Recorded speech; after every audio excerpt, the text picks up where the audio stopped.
এমন 4টি জিকির রয়েছে যে 4টি জিকির মুহাম্মদুর রাসূলুল্লাহ সাল্লাল্লাহু আলাইহি সাল্লাম প্রত্যেক ফরজ নামাজের পরে করতেন।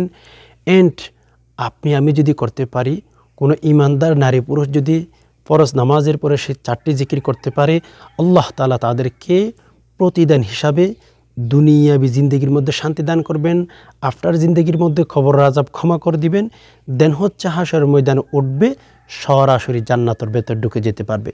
প্রিয় দর্শক, আজকে রাসূলুল্লাহ সাল্লাল্লাহু আলাইহি সাল্লাম প্রত্যেক ফরজ নামাজের পরে যে 4টি জিকির করতেন, সেই 4টি জিকির সম্পর্কে আপনাকে তথ্য দেওয়ার চেষ্টা করব, যদি হাতে সময় থাকে। অলমোস্ট ভিডিওটি শুরু থেকে শেষ অবধি কন্টিনিউ দেখতে থাকুন। প্রিয় দর্শক, ফরজ নামাজের পরে দোয়া করলে, জিকির আজকার করলে আল্লাহ তাআলা খুশি হয়ে থাকেন। আল্লাহ তাআলা বান্দার যা প্রয়োজন সেগুলো পূরণ করে দিয়ে থাকেন ফরজ নামাজ আদায় করলে। বাট যে সমস্ত ইমানদার নারী পুরুষ ফরজ নামাজের পরে জিকিরগুলো করতে পারবে, তাদেরকে আল্লাহ তাআলা আরও বেশি বেশি প্রায়োরিটি দিবেন। এর জন্য আসুন নামাজ পড়ি।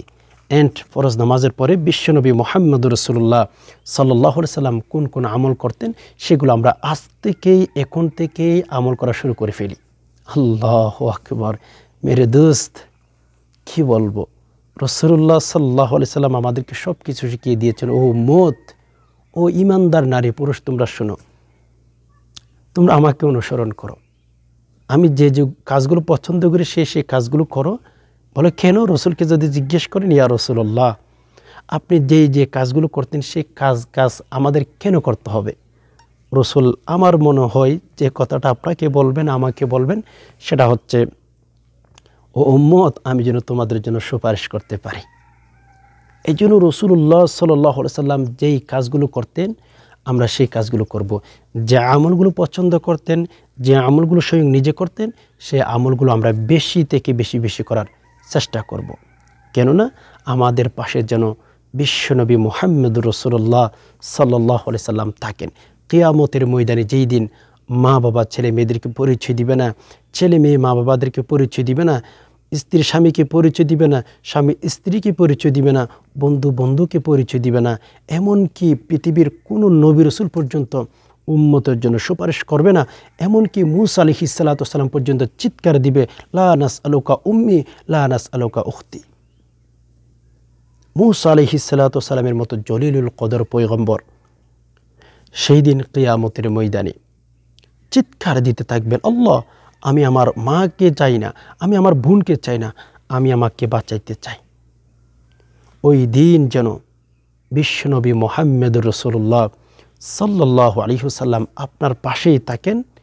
এজন্য কিন্তু রসুল যা যা করতেন ফরজ নামাজের পরে তাই করতে হবে। কি বলবো মেরে দোস্ত, ফরজ নামাজই পড়ি না, কেননা দুনিয়া নিয়ে ব্যস্ত হয়ে গেছে। মেরে দোস্ত, আপনি অফিস করতেছেন, এই বডিটা কার? খেয়াল করেন, আপনি ব্যস্ততা দেখাচ্ছেন কাকে? আপনি ব্যস্ত মনে করতেছেন কি নিয়ে? আপনার বডিটা নিয়ে। হাই হাই উম্মত, এই বডিটা কে দিয়েছে? যার বডি তাকে ব্যস্ততা দেখাচ্ছে। রব্বে কাবার কসম, কিয়ামতের ময়দানে এভাবে ধরবেন উম্মতদেরকে, বাঁচবার কোনো বই থাকবে না।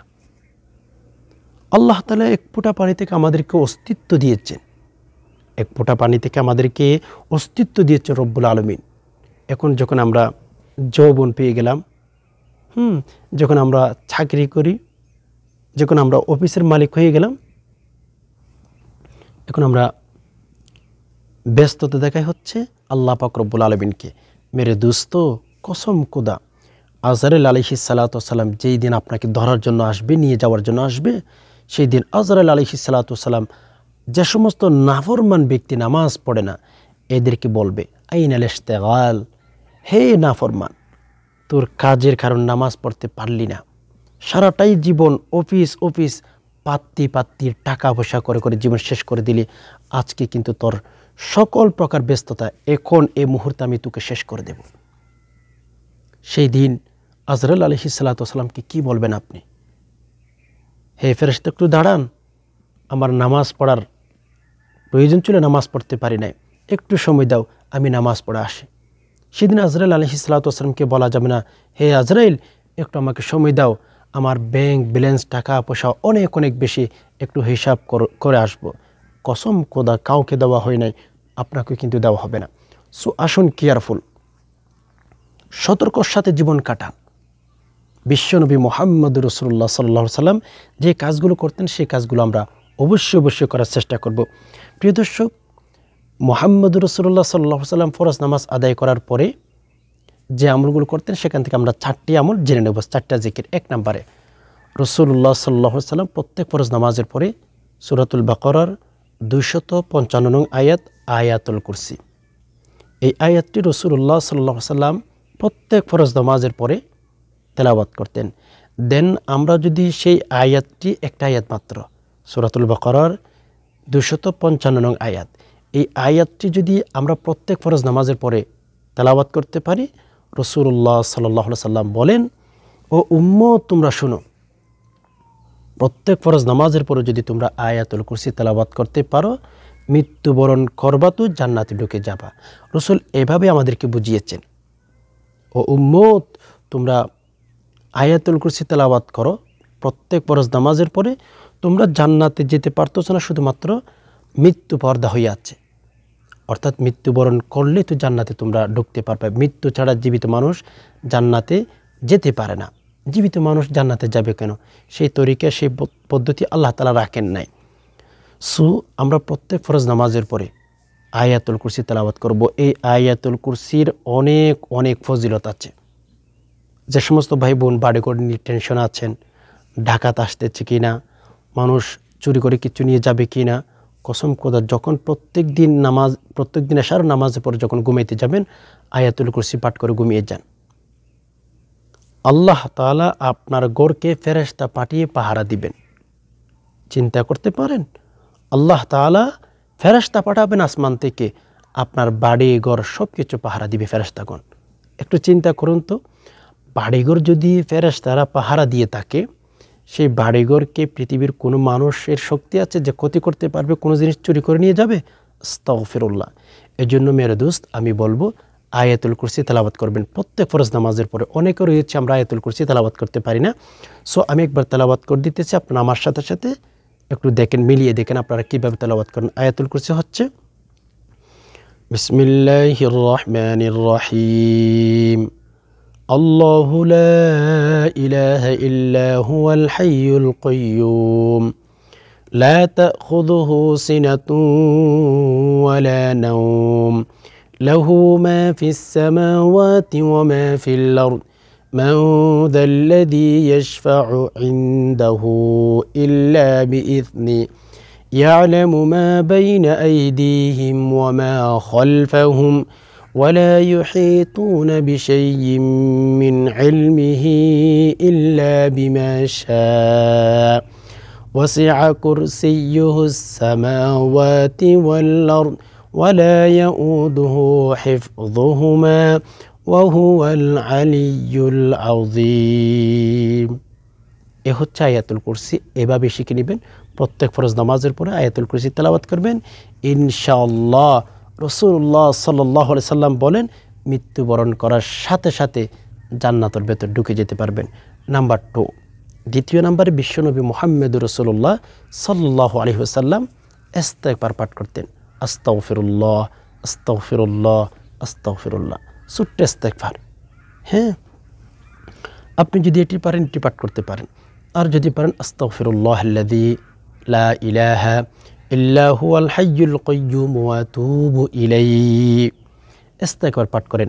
ইস্তিগফার পাঠ করলে আল্লাহ তাআলা অনেক অনেক খুশি হয়। মেরে দোস্ত, আল্লাহ বলেন যে বান্দা তুই আমার কাছে ক্ষমা চাচ্ছিস, তুই তো আমাকে দেখিস নাই, যা তোকে ক্ষমা করে দিলাম। তুই যেহেতু আমাকে না দেখা বিশ্বাস করলি, শুধু বিশ্বাস করে শেষ করলি না, তুই আমার কাছে ক্ষমা চাইতেছিস।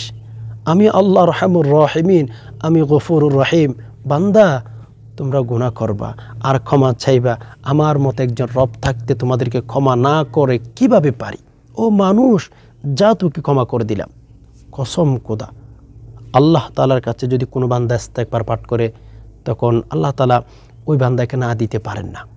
আল্লাহ কেমন জানি বান্দাকে বলে ফেলেন, বান্দা ইস্তিগফার পাঠ করলি তো, যা প্রয়োজন তা চাও, তোকে দিয়ে দেব, তোকে দিয়েই ছাড়বো। এই জন্য মেরে দোস্ত, রাসূলুল্লাহ সাল্লাল্লাহু আলাইহি সাল্লাম যখন ফরজ নামাজ শেষ করতেন ইস্তেগফার, আস্তাগফিরুল্লাহ আস্তাগফিরুল্লাহ আস্তাগফিরুল্লাহ। আমরাও চেষ্টা করব ইস্তেগফার জন্য বেশি বেশি পাঠ করতে পারি। বলে কেন? ইস্তেগফার পাঠ করলে আল্লাহ তাআলা, একটু খেয়াল করেন, ইস্তেগফার পাঠ করলে আল্লাহ তাআলার একটা ওয়াদার, সুসংবাদের কথা আমি আপনাকে শোনাইতে পারি।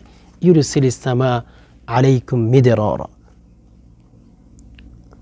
আল্লাহ তাআলা বলেন, বান্দা তোমরা যদি ইস্তেগফার পাঠ করো তোমাদের সন্তানের প্রয়োজন দিয়ে দেব, তোমাদের যা যা প্রয়োজন তা তা তোমাদেরকে আমি দিয়ে দেব, তোমাদের বৃষ্টি রিজিক যা যা প্রয়োজন আমি দিয়ে দেব, তোমরা ইস্তেগফার পাঠ করো। সুবহানাল্লাহ। এর জন্য আমরা বেশি বেশি ইস্তেগফার পাঠ করব। তৃতীয় নম্বরে রাসূলুল্লাহ সাল্লাল্লাহু আলাইহি সাল্লাম ফরজ নামাজ শেষ করে আল্লাহু আকবার বলতেন। আল্লাহু আকবার, আল্লাহু আকবার বলতেন। এই জন্য এর অর্থ হচ্ছে আল্লাহ সর্বশক্তিমান। মাশাআল্লাহ, অনেক সুন্দর। হ্যাঁ, আল্লাহ তাআলার বড়ত্ব প্রকাশ করতেন আর কি। তো আপনি যদি ফরজ নামাজের পরে আল্লাহু আকবার পাঠ করেন, বলেন, তখন কিন্তু আল্লাহ তাআলার বড়ত্ব প্রশংসা করতেছেন, বড়ত্ব বলতেছেন। আল্লাহ বলেন যে বান্দা তুই আমাকে না দেখে বড় মনে করতেছিস, বড় স্বীকার করতেছিস, যা তোর উপর আমি খুশি হয়ে গেলাম, একটু মরে দেখ না তোর সাথে কেমন লেনদেন করি, তোকে কবর আযাব ক্ষমা করি কিনা, তোর জান্নাতে দিই কিনা। সুবহানাল্লাহ। এজন্য আমরা অবশ্যই ফরজ নামাজের পরে আল্লাহু আকবার পাঠ করব। হ্যাঁ, একবার দুইবার যতবার মন চায় ততবার আপনি পাঠ করতে পারেন। চতুর্থ নাম্বার, একেবারে লাস্ট 4 নম্বরে, রাসূলুল্লাহ সাল্লাল্লাহু আলাইহি ওয়াসাল্লাম যখন ফরজ নামাজ শেষ করতেন, আল্লাহুম্মা আনতাস সালাম ওয়া মিনকাস সালাম তাবারাকতা ইয়া যাল জালালি ওয়াল ইকরাম, আল্লাহুম্মা আনতাস সালাম ওয়া মিনকাস সালাম তাবারাকতা ইয়া যাল জালালি ওয়াল ইকরাম। শুদ্ধ করে পড়তে হবে, আল্লাহুম্মা আনতাস সালাম ওয়া মিনকাস সালাম তাবারাকতা ইয়া যাল জালালি ওয়াল ইকরাম।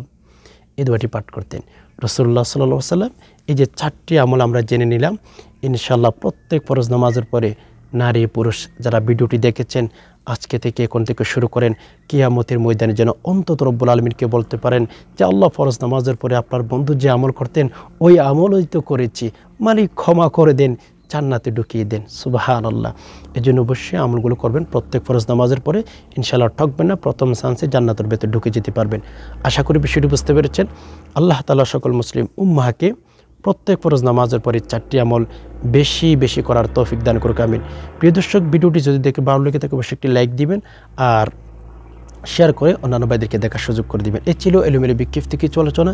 এতক্ষণ পর্যন্ত যে সমস্ত ভাই বোন ব্যস্ত থাকার পরেও সময় দিয়ে সবর করে ভিডিওটি দেখছেন, আল্লাহ তাআলা আপনাদের সকলকে শান্তিতে রাখুক, নিরাপদ রাখুক, আমিন।